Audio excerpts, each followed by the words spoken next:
Today we are here at Sterling Sound, where we've been for about 12 years in the Chelsea market. Beautifully designed and really happy here. Gone through the storms and the vicissitudes of the music business over the last 12 years. The amount of time that's needed to master a record really has diminished a lot because having digital files. I mean, it may sound strange, but when you have mixes on analog tape, of an 8-hour session, at least an hour and a half is spent rewinding tape. I mean, it sounds incredible, but this is a tremendous saving for a client not to have to spend an extra $500 to rewind tape. When given more time to experiment, you could probably come out with something a little bit better. So you're kind of working with budgets in a time constraint, and by doing that, you have to learn to work more efficiently. The main element with mastering, I think, is never really be satisfied. There's always something better that you could have done or that you can do, and I think that drives you forward. And it's really very necessary, I think, to really do your best work. Number one, accurate listening environment. You know, over the last 5 years particularly, there's just an endless amount of problems in the low end. And the reason for that is that rooms where people are working are not tuned properly, so they really don't know what they have in the low end. And they'll admit that they don't know exactly what they have in the low end. But to achieve a balanced room in a home environment or in a low-budget studio environment takes a tremendous amount of financial resources and constant tweaking and attention. Number two, particularly at Sterling Sound and particularly in my room, the access to analog tools along with plugins. Okay, so we have the space, we have the ergonomics to be able to accommodate what I have, maybe 8 or 10 compressors, limiters, different tools that are accessible and ergonomically set up so I can actually hear them. Whereas in a home studio, all kinds of impediments to that would occur. So there's an ergonomic sense that has to be taken into account.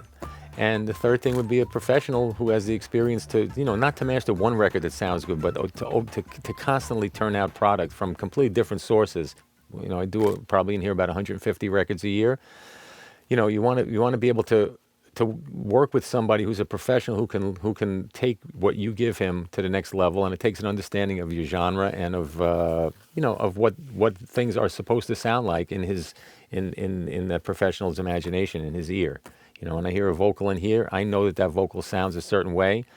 I'm in the same exact environment. I've been in this room for 12 years. I know what things are supposed to sound like.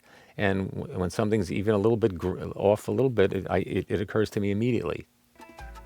Stem mastering is something which is very, very connected to the politics of the project before it gets to you. It's a combination of the relationship with the mixer to the mastering guy, but then of the mixer also to whoever his client was, be it the band or the producer, or if he is the producer, then the band or whatever. To come into a mastering session with stems introduces a certain vulnerability by the creative person. Just break down your mix into categories. So you got your drums on one stem, you got your bass on another stem, you got your background vocals on another stem, you got vocals on another stem. Let's go keyboards, horns, whatever, synths. Okay. Now, each one of those stems, everything can be broken out with a D to A converter into the Dangerous box, right? And then that box outputs to stereo. So immediately, there's an enhancement that comes from having less information kind of jumbled together inside the desk of Pro Tools. At that point, now I have the mix, and I have the elements, and I also have an analog output of each of the elements. So, for example, a singer who has a very, very kind of high, scratchy voice, who used a very bright microphone, now I want to enhance that vocal, and I'm able to use an analog equalizer and add some richness, or an analog compressor to handle the peaks, particularly with vocals, but also tremendous help with bass, because you can handle bass and bass drum separately. Okay, the usual mastering dynamic. I've done my work. Can you sonically enhance it to make it better? That's one level. Now, the next level of stems is I've done my work, but I don't really know what the relationship should be between the elements on these stems, which could be guitars, drums, bass, vocals, and whatever, keyboards, synth, reverbs, or whatever. Okay, now somebody that comes in with that feeling in their production is coming in really kind of naked in terms of like, well, have I done a good job or not? So that's why I think that 90% of the time, that 95% of the time, it's not a good thing for a producer or an engineer to project that vulnerability. However, if the situation in the record has been such that there's been so many elements in the mix because of the budget, because of the geographical location of the musicians. Okay, we had to do the guitars in Wyoming, and then we went to a studio in Miami to do the drums, and blah blah blah. And there's been this whole hodgepodge of things, so that everybody in that project is off balance to begin with. Perfect opportunity to come in with stems and let somebody outside the project evaluate it and have the ability to balance it a little bit. Anything that gets to the goal line, to me, is always, I'm happy to help. And that was one thing with the Dangerous box, that we're able to really get a good result from the stems. Now, that being said, once we started talking about this idea 3 or 4 years ago, a lot of people started to set up their home studios so that they were actually doing the same thing before it got here. So, it's kind of like a hybrid, like the mastering kind of spill over into the mix, or the mix spilling over to the mastering. We all really do the same thing. I really do like to add at least one piece of analog gear every year. Kind of lets you reevaluate the rest of the stuff in your rack. So I have a Focusrite, I have an API, this Prism, Maslac, and I have a Manley. Each one of them has a high-pass filter. Each one of them sounds completely different, but they sound much closer to each other than to the backs. It's been a great addition to the room. I mean, it's something which there's not a single project that goes by without me checking out to see what it does in the low end, because it has a very distinct quality in the low end of being able to harness the low end without alternate dynamics. Now, if the mix doesn't need those dynamics, the backs doesn't do enough to help you rein it in. But if the bass drum and the bass are recorded in such a way where those dynamics are really necessary to make the mix work, there's nothing that works like the backs. It has a three-dimensional quality in the bottom that I don't have with any of my other pieces. It actually is a pretty good go-to for the low shelf, in terms of adding a little bit of clarity to the bass. 74, right? Sure, 74 more than any of the other frequencies. Occasionally up here, not too much up at 230, but that's a frequency which generally is a rollout frequency rather than an add frequency. Every single thing I do in the low end, it's always the go-to, and it's the first go-to when I hear harshness.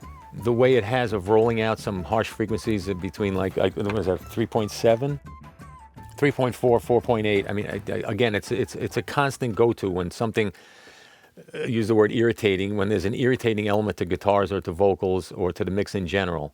It has a way of smoothing without taking away like the sound of the reverb and kind of smearing everything up. The hardest thing to do is to equalize something which is both bright and dull at the same time, which is not frequent, but it happens.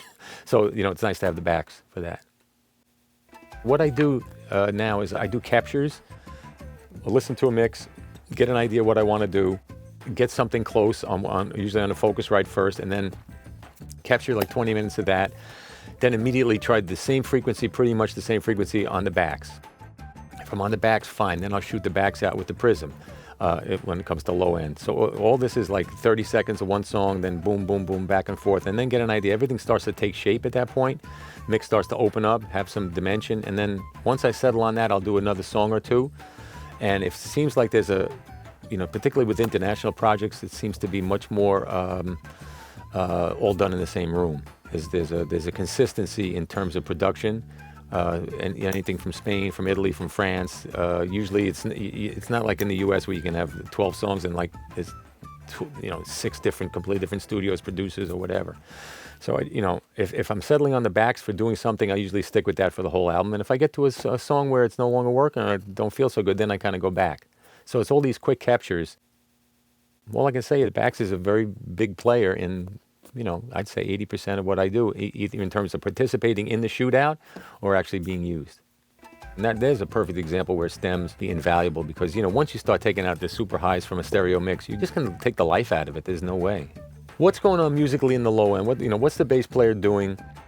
How can I make this record as warm as possible without making it muddy? So that you're shifting the focus away from the high end. Very, very dangerous territory. This is like instantly alert, like this is going to be a tough day. But that would be my first impulse is to just see, okay, now how's the vocal sound? Can the vocal be richer? Can the guitars have a little deeper sound? Once I get something, I go back to the mix and I set the mix up so that the peak level of the mix flat is exactly the same peak level to my ear and to my eye on the meters. And then when I go back and forth, just be completely brutally honest. Even if I spend a half hour on a song, What am I losing? Because that's what the person is going to be listening to before it gets here. He's listening to his mix, and a lot of times he's listening to his mix 8 dB lower. So I got to listen to that, and I got to say, okay, even though the other one like hurt my ears, it just sounded more exciting. Okay, now I have to retrench, go back, split the difference, take a little bit out, go, find it as a spot, and then also at one point you got to say to yourself, okay, there's a limitation to how good this is going to sound, and let's anticipate what the client is trying to do with the mix. And if people like high end and they like their ears to be singed and they like the excitement and the frenetic nature of the top, give the people what they want and make them happy. I mean, I recently had a run of 2 or 3 albums where the cymbals were way too loud on the drum recording, and if musicians are involved in the production part, they really lose high end. Those guys, the guys that play, drummers, if they're involved, those sounds just don't bother them, and they really impede listening to a record loud. And we all like to crank up and listen loud, but nobody wants to get hurt listening loud, And anytime there's an album, and there was an album one time, I forgot the name of it, but I remember there was no cymbals on the drums. I said, this is my dream come true. It sounded so good, so listenable, but